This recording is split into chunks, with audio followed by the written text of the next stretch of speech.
Спасибо, Иван. Да. Can I have my slides, please? Zip. All right. I will do my talk in English. Sorry. I'm learning some Russian, but I'm slow. I'm a slow learner.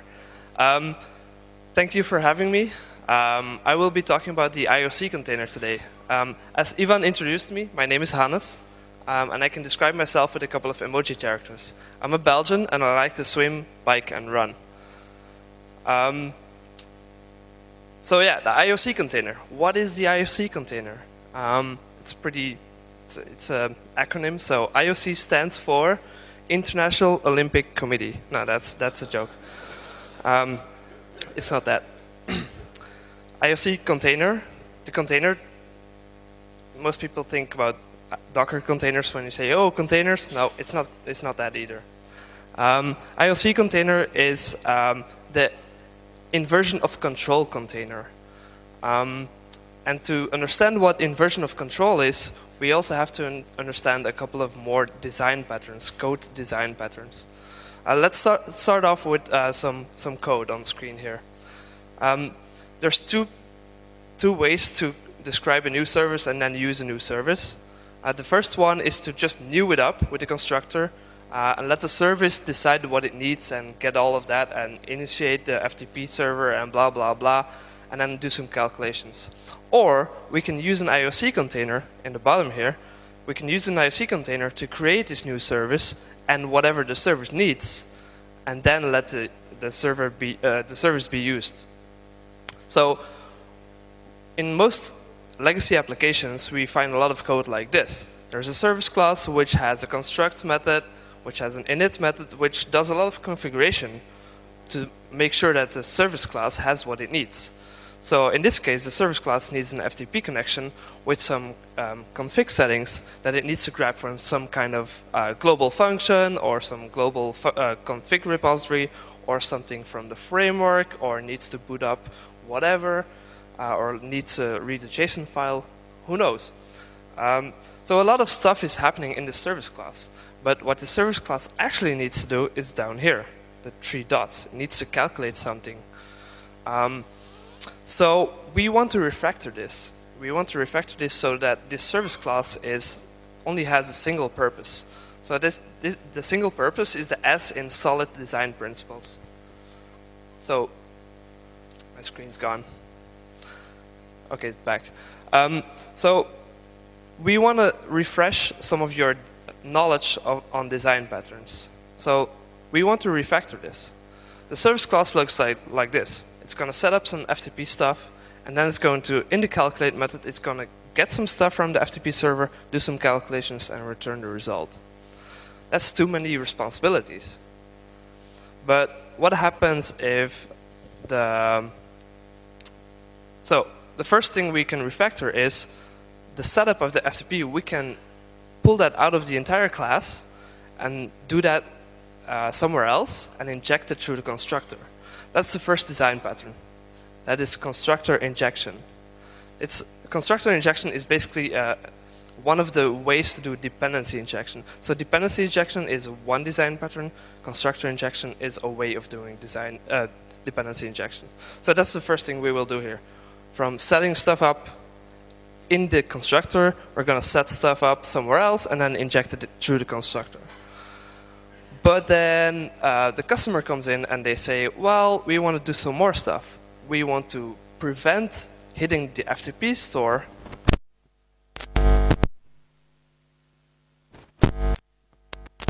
here. So the ticket gets assigned to a developer, and the developer says, well, wherever we get the file from the FTP, that's where we're going to add some caching. So in this service class, we get this file from the FTP. So in there, we're going to just add some more code in this service class. Doesn't matter, because this is where we get the file from FTP. So this is where we are going to add some extra caching. It's easy, it's fast. We commit it, we push it, we deploy it, done. Then the customer comes in and says, well, we actually want to know how many times you get this file from the FTP. So we want to add some logging. So the same person gets assigned to the ticket, and he says, oh, I know where the FTP server is being hit. It's in the service class. So we're going to add some more lines of code here. And what we end up with is a service class with like 500 lines of code. For the only thing it has to do is to do some calculations on the file and return the result. So the single responsibility principle has been violated here, and we need to change that. So if you look closely, we see a lot of FTP here. We see FTP here, here, here, and here. All of that stuff, we can just grab that out and put it somewhere else. So that's the second step of refactoring. Instead of injecting an FTP connection here, we're going to create a new class called Ftp Storage. And the Ftp Storage is going to do all of that, what previously was done in the service class. It's going to get a file, cache it, log it, and return the file contents. So we have one new class, and we're going to have to adjust the service class to inject the Ftp storage instead of the FTP connection. So right now, this service class is single responsibility. It's going to get something from storage, do some calculations, and return the result. So the single responsibility is okay here. It's not okay yet in the FTP storage because the FTP storage class still does three things, but at least we refactored this. We don't need to know how the storage is approached or whether it's logged or not. The service class only knows that it can get a file from storage, do some calculations, and return the result. That's the only thing it needs to do. So we end up with an FTP storage class. Next week, the customer comes in and says, oh, by the way, this file on the FTP store, we moved it to Amazon S3. What is happening? Sorry? Oh, it's branded. Yeah, okay, it's purple. I see. So the customer comes in and says, well, this file from FTP has been moved to Amazon S3. Deal with it. Right now, we see that the service class depends on an FTP storage. And we need to change this. So instead of depending on the actual low-level implementation that we made, which is called FTP storage, we're going to create a higher-level abstraction. The most high-level abstraction you can have is an interface.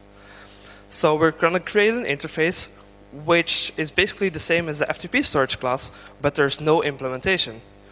We can decide which implementations we make of this storage interface. So right now we already have one. We have the FTP storage, which is the low-level implementation of the high-level interface storage. But the FTP storage still does a lot of things.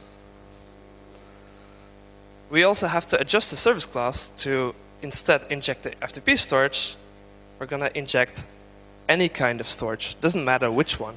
So right now this service class can accept an S3 storage class, it can accept a S3, FTP, NFTS, or whatever file storage thing there is. It can accept any kind of implementation.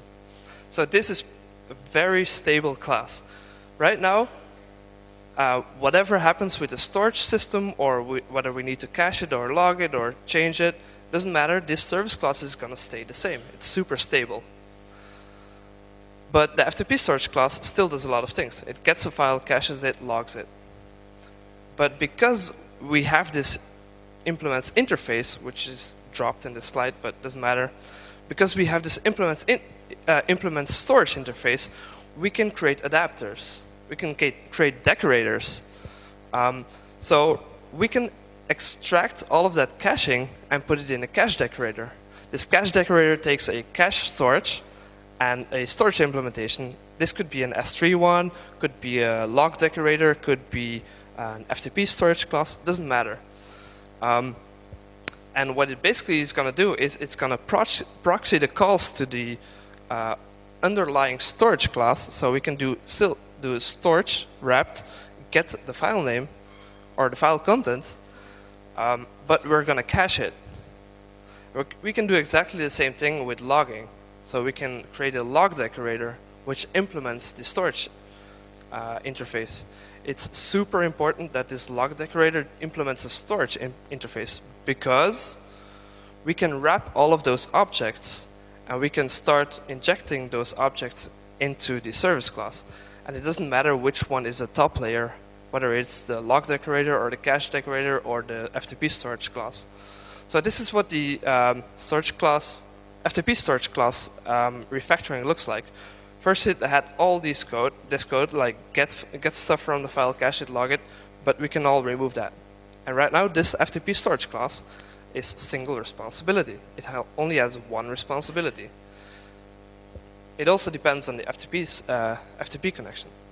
So when we draw a graph of all these classes, the service class, the storage class, and all of that, previously we had this. The service class depended on a low-level FTP storage class, and this depends on a more high-level FTP thing. But by using a higher-level abstraction, this interface, we can flip that around.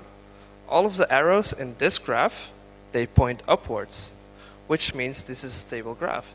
This is high level, this is low level. So instead of the service depending on the low level FTP storage class, we depend on a high level storage, and we have other low level things implementing that high level interface. We can also say that FTP storage class, decorator, S3 storage, log decorator, they all implement that interface. So when we put those two graphs next to each other, we see that on the left side, some arrows are pointing down, which is a clear violation of dependency inversion. So by flipping that over, we do dependency inversion, which is another design pattern. So we have high-level interfaces, which we depend on to avoid having to depend on low-level implementations.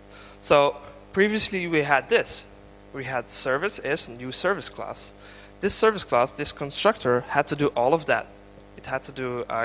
It had to create a connection with FTP. It had to know about the logging, know about the caching. Had to know everything. By refactoring, we now have to write this to create a new service class. I hear you thinking like, but that's a lot more code, and I don't want to write all that code. And that's where the IoC container comes in. Because instead of doing this, we can just do container get service class. And the container should be smart enough to know all of that. It should know that first we need to create an FTP connection, then we need to create an FTP storage class and pass in the FTP connection. And then we need to wrap that with the log decorator, and then we need to wrap that log decorator instance with a cache decorator instance. And then we need to use that cache decorator instance, which implements storage. Remember, the decorator implements storage, and we need to pass it on to the service class through the constructor. So that's a lot of constructor injection.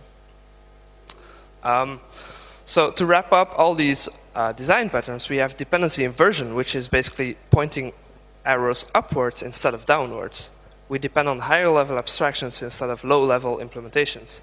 The second one is dependency injection. Instead of newing up stuff in the service class, we're going to inject the dependencies. We're going to inject the FTP connection into the FTP storage. We're going to inject the FTP storage into the service class. And then inversion of control is basically saying, instead of the service class calling all of these new things, we're going to let someone else, the IoC container, we're going to let the IoC container call all of these things and new up all these objects. So inversion of control, use the IoC container to new up new objects instead of newing up stuff yourself. By wrapping all of this stuff, all of the decorators and the FTP storage and the log decorator, and putting that all into the service class, we call this composition. We compose one storage object by creating an FTP storage class, wrapping that in a log decorator, wrapping that in a cache decorator, and then injecting that into the service class. That is called composition. We compose an object by injecting all of this stuff. So you don't need to write IoC containers. If you go to packages.org, there's a lot of IoC containers out there. There's a Symfony dependency injection package. There's Illuminate container, which is the one from Laravel, Aura DI, Zend Framework DI, Pimple, Lee container, Disco. But they all have one thing in common. they all implement the PSR container, which is PSR 11. I hope most people heard about PSR 4 autoloading and stuff. Like PSR 11 is the standard or the standard recommendation for IoC containers. So this is what the interface looks like. The PSR container interface has two methods: get an item from the container and ask the container whether it has an item or whether it can resolve an item. Previously, I showed that there's also container interop / container interop, which is the predecessor of PSR / container. There was an interop movement which started this before making it official into PSR 11. But since version 1.2.0 of containers interop, it was deprecated in favor of PSR 11. But they're basically exactly the same interfaces. So the current PSR interop interface is basically an extension of the PSR 11 containers, so you can upgrade without doing anything. By the way, this heart is because it was released on Valentine's Day. So let's go to chapter 2. How to use this IoC container. The IoC container, it's a pretty smart thing. When we say nothing to the IoC container, it can already resolve a couple of objects by doing automatic object resolution. So imagine we have this sendInvoice class, and the sendInvoice class has a couple of dependencies. We can use an IoC container out of the box and ask the IoC container to create an object that is of the class sendInvoice. And it will automatically create this sendInvoice event listener. And we can then use this event listener to listen to some kind of event. Most IoC containers can do this by using a PHP feature called reflection. So this is what the sendInvoice class would look like. It has a constructor, and the constructor has one dependency that says mailer. What the IoC container can then do is use reflection to look at what constructor injection is needed to create this sendInvoice class. So the PHP feature reflection has a couple of classes. One of these is reflection class. And reflection class can take a class name. In our case, it's sendInvoice class. So if we do new reflection class sendInvoice, we can get constructor parameters, and in an API way, we can recursively, or we can look at all of the arguments or all of the parameters of this constructor, and we can look at the type hints. And based off of these type hints, we can recursively find all the dependencies. So sendInvoice class has a mailer dependency. What if the mailer dependency has another constructor with another dependency? So recursively, we can go through the entire stack or the entire tree of dependencies, and we can find all of the dependencies. In our case, this would look something like this. sendInvoice depends on mailer, mailer depends on SMTP, or there could be multiple dependencies. So it could be an entire tree of dependencies. And by using reflection and by using recursion, we can loop over all of those dependencies, create them, and roll back up the tree to create those objects. So first, the IoC container will create an SMTP connection, and then the SMTP connection will be used to create a mailer object, and then the mailer object will be used to create the sendInvoice object. And lastly, the sendInvoice object will be newed up and passed on by the person that was calling the IoC container. So this automatic resolution feature is present in the Laravel container, Symfony container, Zend container, Leak container, I think the Disco container as well. So a lot of IoC containers come with automatic resolution out of the box. But here you say, we had this service class, and the service class depended on an interface. What happens if you refactor all of your code to be super solid and depend on interfaces? The IoC container doesn't know how to deal with this. IoC container doesn't know how to new up an interface. You cannot say new storage because storage is not a class, it's an interface. So we need to help the container from time to time. There's a couple of situations here, and the situation, I will go through all situations and then explain the solutions one by one. So the first one is, you type-hinted an interface, as you should, because you write solid code. What happens? What does the container need to do? So we can help the container to say, when an interface is type-hinted, use this implementation. In Laravel, we use aliasing. For example, when we type-hinted mailer interface, make something of the class mailer. Can you see this on the left? Probably not. When something is type-hinted mailer interface, just go through the recursive building of an object, but instead of resolving a mailer interface object, create something that is called mailer. So this is aliasing. This is syntactic sugar. You can say container alias something something in Laravel, but the basic feature that you can always use in all of the next few situations is you can use container bind, give it a name, pass an anonymous function, and then in that anonymous function you can do whatever you want. So instead of using container alias, you can also say this is exactly the same thing, behaves exactly the same. You can say container bind mailer interface. Whenever something of mailer interface needs to be resolved, execute this anonymous function, and the anonymous function will return you an object of interface, mailer interface.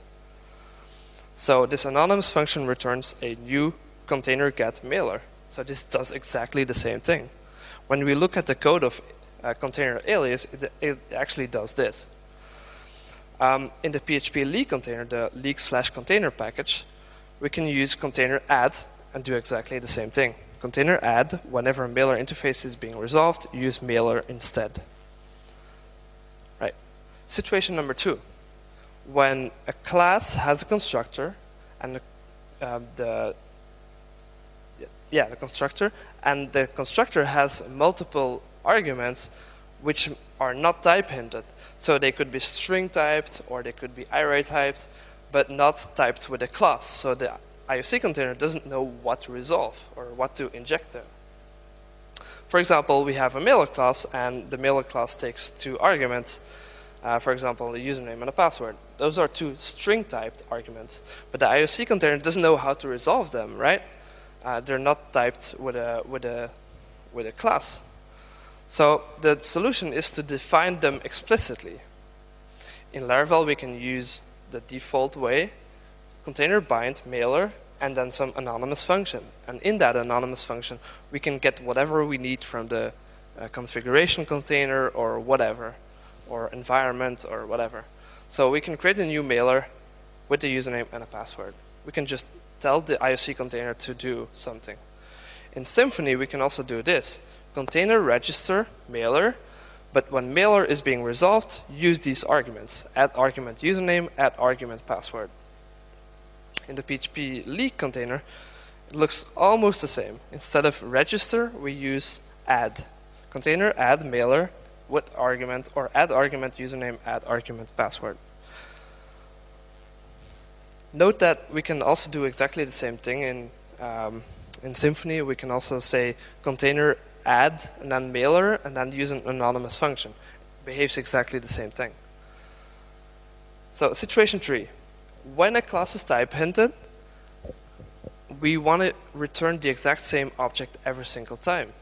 For example, we have a translator object or an entity manager or an event listener. Basically objects that only should exist once throughout your entire application. So it could be a Doctrine entity manager or something like an event dispatcher in Symfony. Everything should only exist. These things should only exist once in your entire application. For example, your translator should have your users, the current user that is doing the request, should have their locale set up. So you only want one of those. The solution is to share an instance throughout your entire application. Just build the object once, keep a reference in your IoC container, and the next time when someone says, container, give me this translator, give it the exact same instance. In Laravel, it looks like this. We do container singleton, and then define whatever is needed to new up this entity manager interface object. Or we can do container bind key. This would be entity manager object, entity interface, and then the function, which is the anonymous function, to new up this entity manager, and then set the flag to true. This would share this instance throughout your entire application. In Symfony, it looks like this. Do container register, do the regular stuff you need, and then set shared. The thing is, in Symfony, everything is shared by default. So if you want to do the opposite, set shared to false, or set shared to true.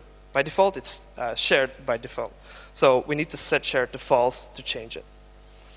In the PHP leak, it looks like this. We say container add, and then we say set shared without a boolean, just set shared to add it. Or we can do container share, which is basically syntactic sugar for the first thing. It's basically the same as saying container singleton in Laravel. So in Laravel, we use singleton. In the PHP leak container, leak/container, we say container share.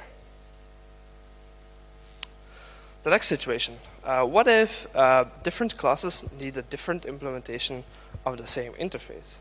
For example, we have a couple of controllers, HTTP controllers in our application. Could be a photos controller, a files controller, avatars controller, whatever.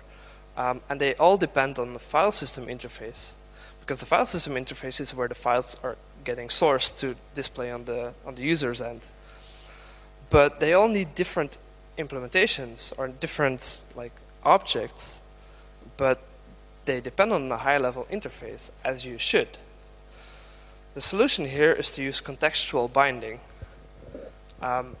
It basically means inject a different object based on the class you are injecting it to. In Laravel, it looks like this. Container, when photos controller needs a file system interface, give it fs.photos. fs.photos is just an alias for the object that you want to resolve. So you can say container bind fs.photos, container bind fs.files, and then create different objects based on the context. Note that container, when photos controller needs a file system interface, give it this object, reads like a sentence. So it's pretty easy to remember. I think this is supposed to be the PHP leak. So the PHP leak, in the PHP leak, we can do almost the same thing. We can add stuff to the container, fs.photos, and then we can use the default way, which is the anonymous function, to get the fs.photos from the container before injecting it to the photos controller. So this is basically overriding what the photos controller was supposed to do. The next situation. When you're resolving something from a certain interface, we want to do some extra setup work. For example, we are resolving something from the entity manager interface type, but we want to register some model listeners. This is what happens in a lot of Symfony applications. You want to add some model listeners for some doctrine entity manager. So when you're resolving it, you want to hook into the flow of resolving it, and then right before you return the resolved object, you want to call some extra methods. Personally, I use this to inject an environment name. So when I create an application, I also create the interface environment aware interface and a trait. This is basically a trait that sets the environment name to an object. Instead of the object calling your global function or your application layer to get the environment name, I'm injecting the environment name. I can set this environment name to testing or local or production. And to do this, I use a thing called container events. Some call it inflection, some call it container hooks, whatever you want to call it. It's basically a hook system into your resolving flow of your container. So in Laravel, it looks like this. You do container resolving whenever something of type environment aware is being resolved. Call this function, anonymous function, with this object. And then we can use this object to call some extra methods on it. So we can say object set environment and then get the global environment from the application.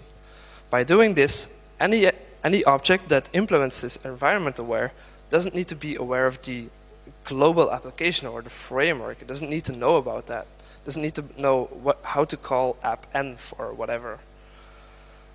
In the PHP leak container, we do something like this. We use Inflectors. It's basically a different name for container events or hooks.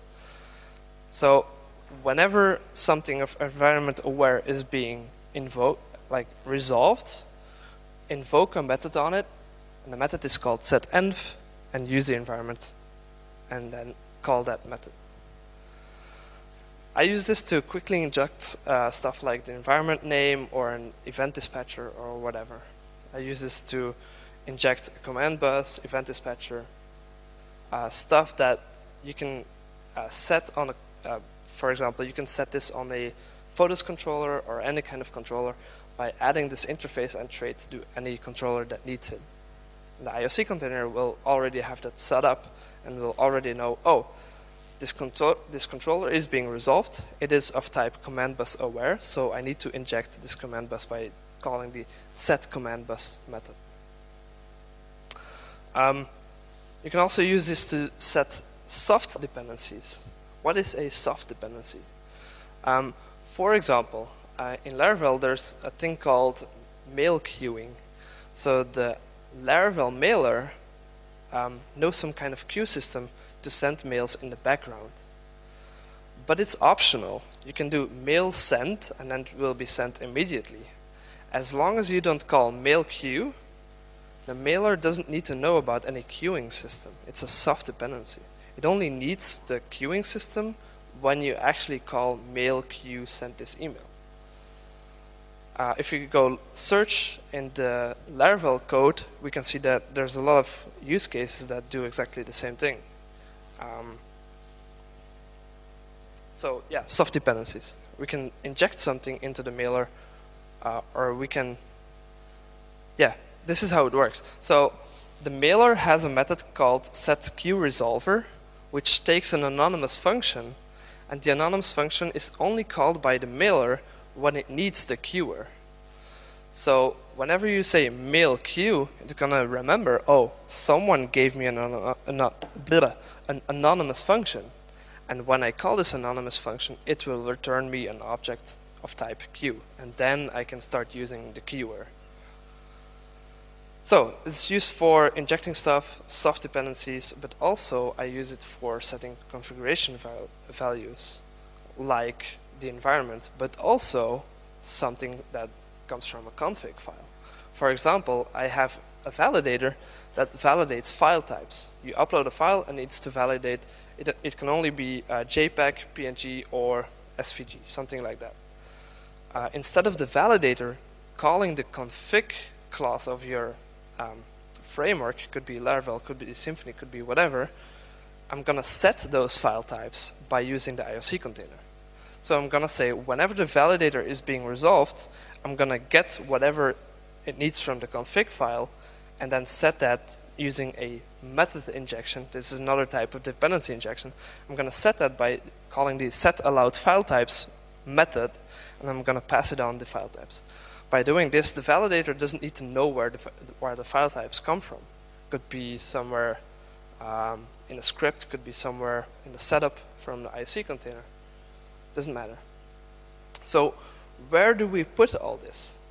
All of this alias stuff, binding, resolving, inflectors. Where do we set all this up? Is this in one bootstrap.php file?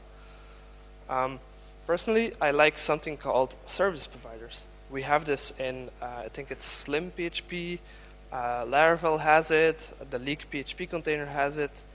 And service providers are classes that structure all of this stuff.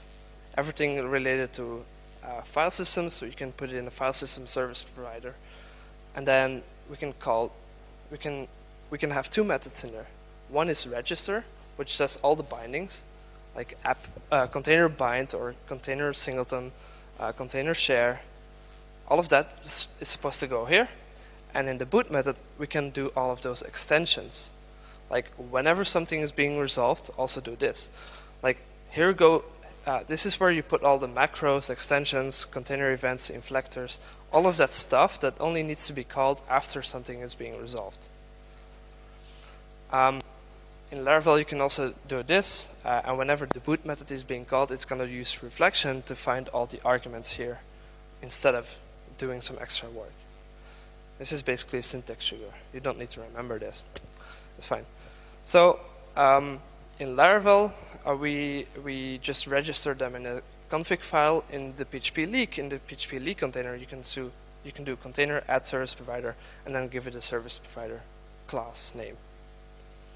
So next chapter, I told you about all of how to set up the service provider, but now I'm going to say you how to use a service provider, because I showed you that in PSR 11 you have these methods. You have container has and container get. This returns the boolean, and this returns the actual resolved object. So this is basically it.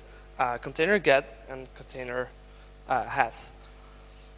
But there's also some extra features. In Laravel, for example, you can do container get and then add some extra arguments. So when we say container get file system, we can add some arguments.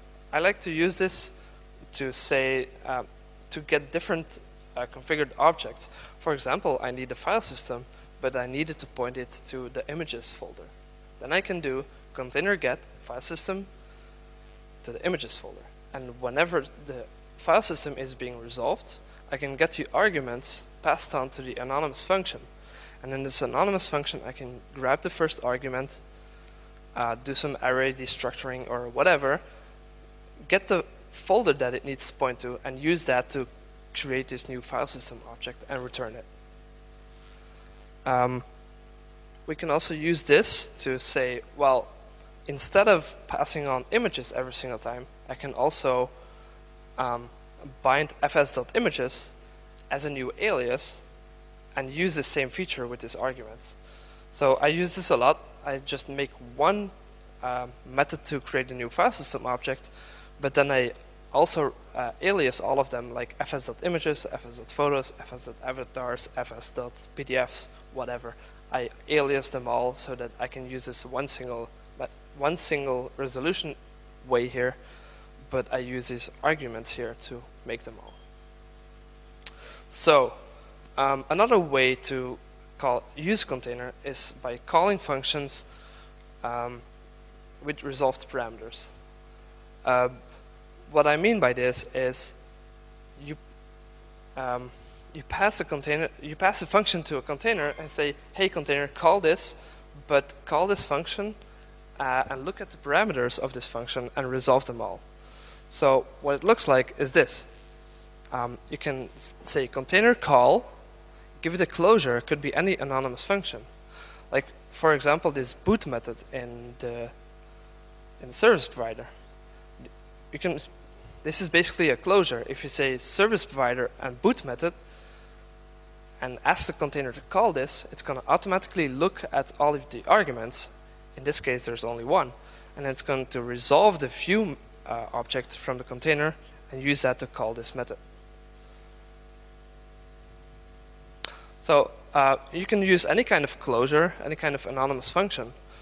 This is an anonymous function which we declared right here. This is an anonymous function which is a super simple array. The first one is an object and the second one is the method we want to call on the object.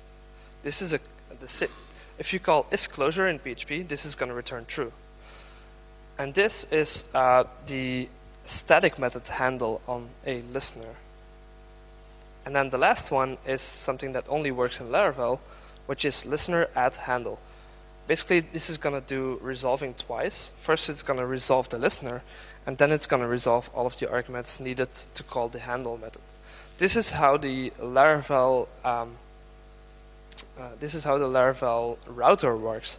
It's going to say first, it's going to call or new up the controller itself, could be the photos controller, and then it's going to call the index method on that controller and resolve all the arguments needed to call that index method.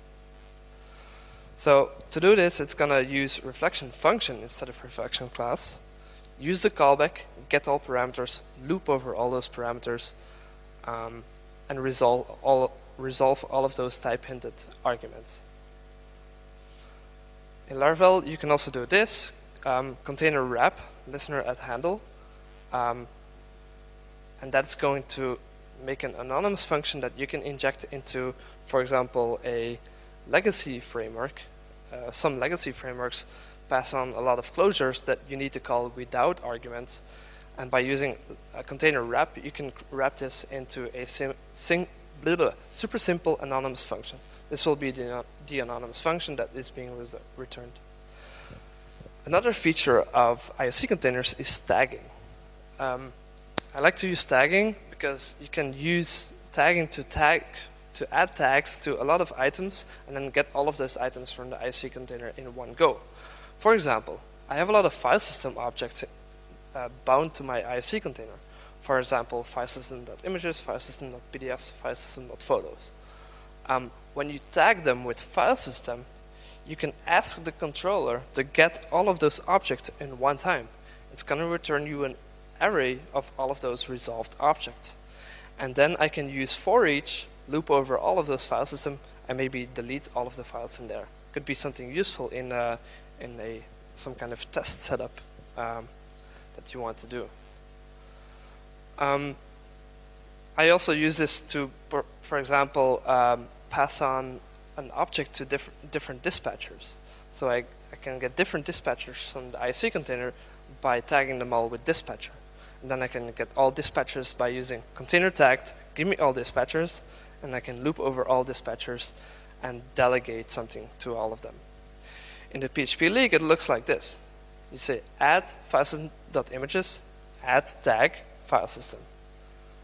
And then by using container get file systems, it will return all of those tagged items in one go, and then we can loop them again.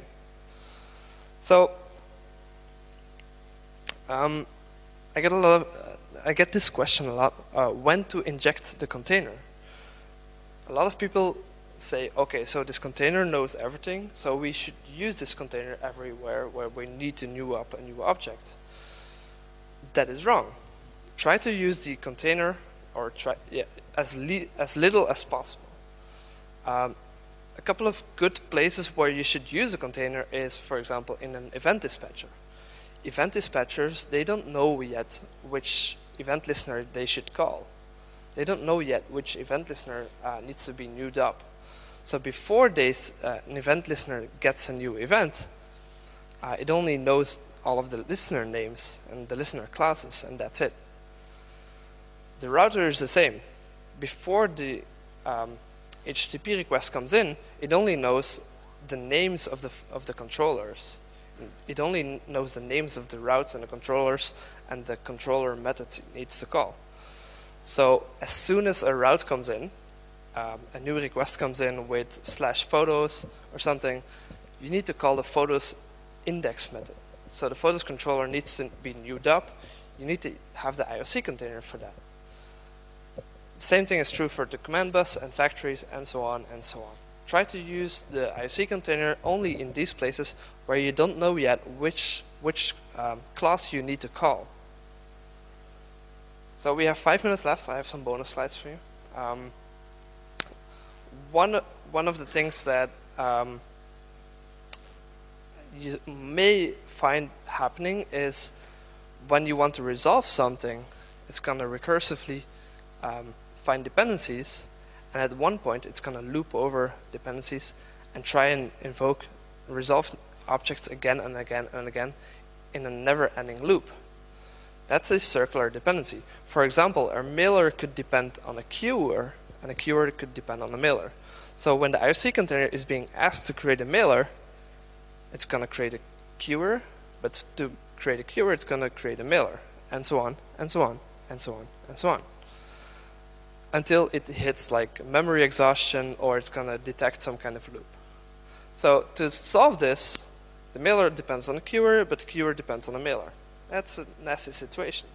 To solve this, you can basically remove one of the dependencies.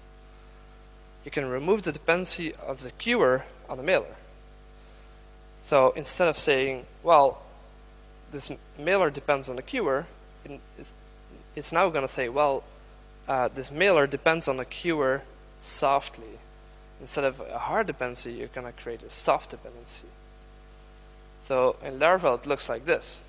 Instead of, next slide, instead of depending on the queuer, you're going to say when you need a queuer, you can still get it by calling this anonymous function. So this basically removes the need to create the queuer whenever you create a mailer. When you create a mailer, it's going to say, here's the anonymous function. When you call it, we will have a queuer for you. But right now, you don't need it yet. So this solves the problem of circular dependencies. Another question I get a lot, this is another bonus slide, is how do you differently bind stuff in different environments? And this is basically how I do it. When I have a register method, like an anonymous function, I make an if-else statement. And the if-else statement, I check the environment. If it's an integration test, I'm going to use a in-memory file system interface object. And if it's the normal way of doing things, like in production, I'm going to use S3 or whatever. So I use if-else statements to bind different things to the container whenever I need to. You can also go higher up and say, I have a file system service provider, but I also have a testing file system service provider. And then in your setup, you can do if-elses. All right, let's recap my presentation here. I talked about how to use the container. The container is pretty smart. It can use the reflection API of PHP to automatically find dependencies and start resolving those. It can also use, I'm running out of time here. It can also use aliasing, so you can tell the IoC container whenever the mailer interface is being resolved, use this actual concrete implementation, which is called mailer. We can also use soft dependencies or we can use method injection to solve soft dependencies, or inject config variables, or inject something that is global but should not be accessed from a low-level implementation. So we should not access framework stuff from within our classes. We should inject stuff like config and environments and so on and so on. So yeah, that's how you use the container. Thank you.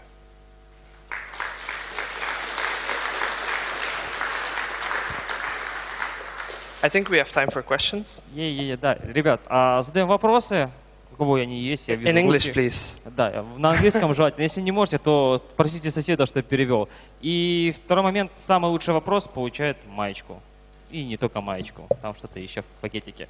Окей, девушка будет бегать, раздавать микрофон по рукам. Погнали.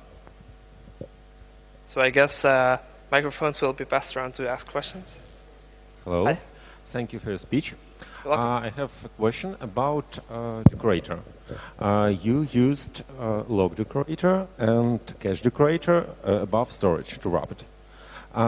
Please tell me, isn't it better to create another service called log service and cache service and make storage depend on the services? I'll explain why I think it's better. Because if we use wrapper as decorator, we can use this only for storage, and we can't reuse this code. It's clear? So question is clear here? Yeah, I think. Thank you. I think I understand your question. So you think it's better to create different services and just change the logging and change the caching in there. But what you can also do is keep the same service class, but create different instances. Like one instance has things set up with the caching differently, another has things set up with no logging or something. You just use different composition and then use a reference to the same service class. The service class is still single responsibility, but you have different instances with different configuration by using a different composition. So when you create stuff, when you create it, you just use a different composition to create exactly the same thing. This keeps your single responsibility, keeps your testability, so your unit tests are super simple, like the cache decorator, the log decorator, I hope you agree that they're all like 2 lines or something. You can test them with like 5 lines of code. And then you can use different composition to have different caching setup or different logging setup. I can create different cache services. Yeah, but how do you test them? Test them? And what is the problem to test them? But it's like 5 times more code to test them.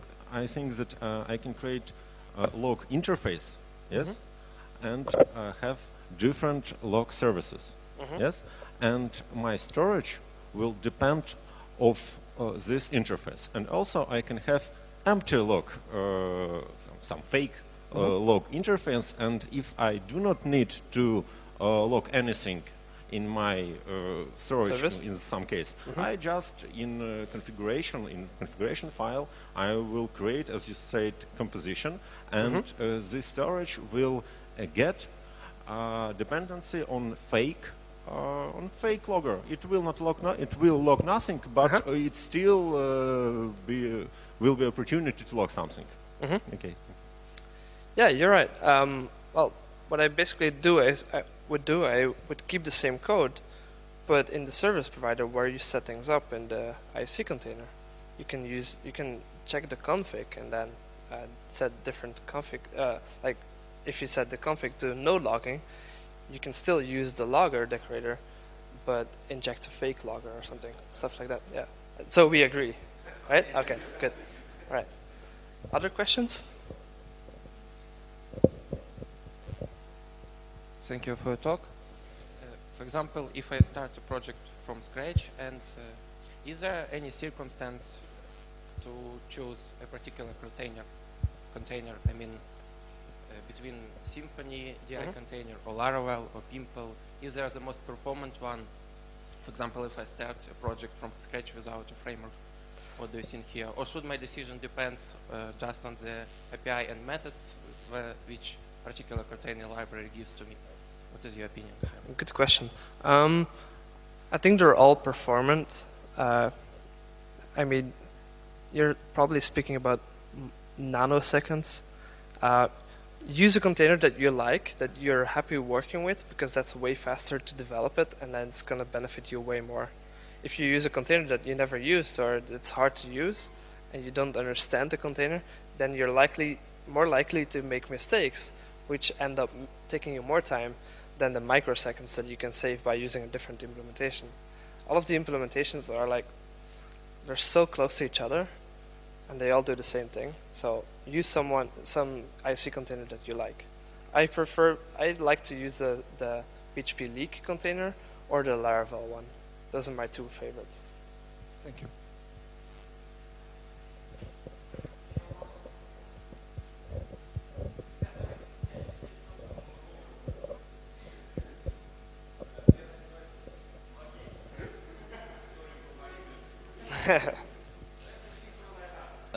Okay, I will try to do this.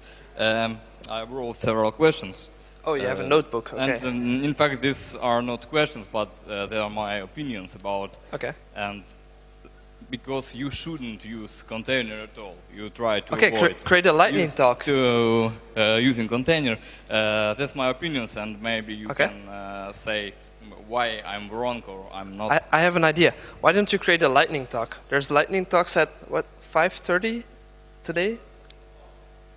So yeah, so create a presentation. I will come look at it. Okay? Even if it's in Russian. Quick questions and quick opinions.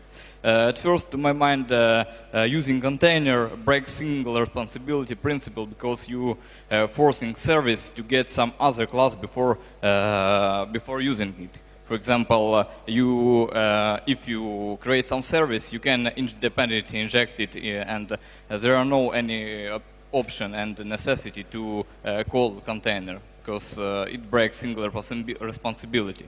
Instead of using class, you should do one more step, getting the class. Second opinion, dependency container makes classes less testable. For example, you creating some service and use here container, and if you wrote unit test for this class, you forced to at first you forced to mock the container first, and then only you can mock the class. It's because you use containers too much.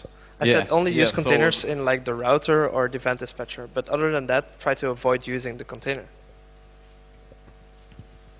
Okay, but but you told in some cases it was okay using container, but I'm not sure. And the third opinion that using container hides errors. For example, you have some controller class, simple control class with two actions, view action, update action. And if you use container in both these classes, you will see error from the container. For example, you wrote wrong service only after you call this page, but you will never see this error if you don't even never enter the page, view page, or so. Yeah, I agree. Sometimes when you have an issue or a bug or something is set up wrongly, and you get errors from the IoC container, it's pretty hard to debug. I agree. Okay, and the fourth, you force to make your classes public always to be accessible via container, and this makes applications slower. So what's the opposite of public classes?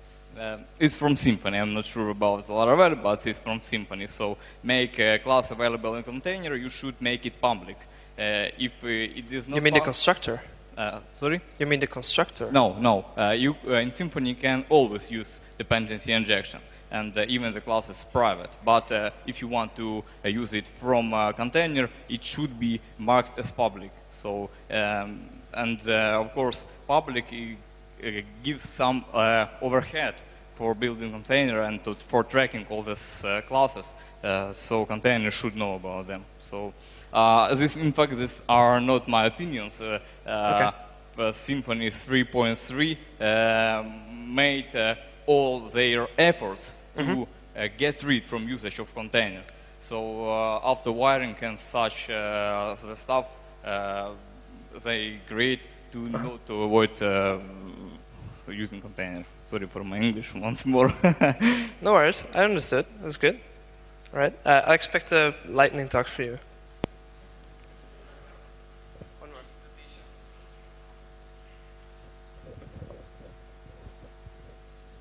more. Thank you for the speech. I have a question about the ability to create different objects from one interface. You said that you can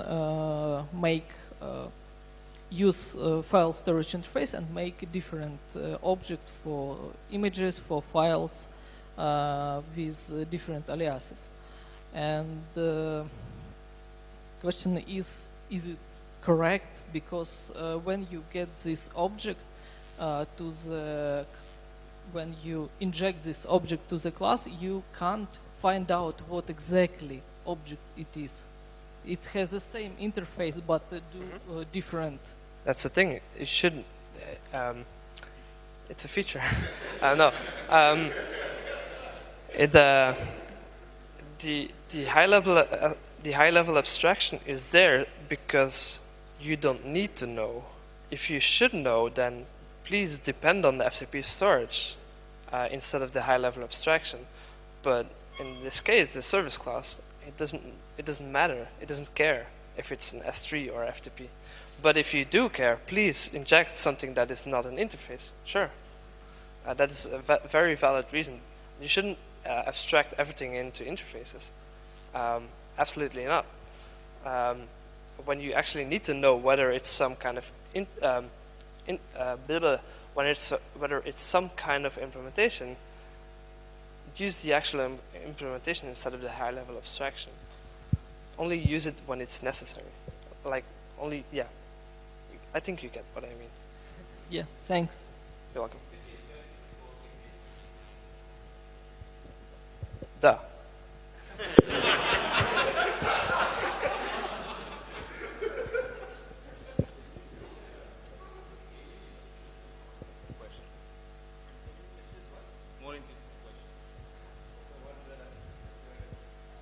Longest question, yeah? Окей. Так, да, у нас есть подарочки. Давайте похлопаем.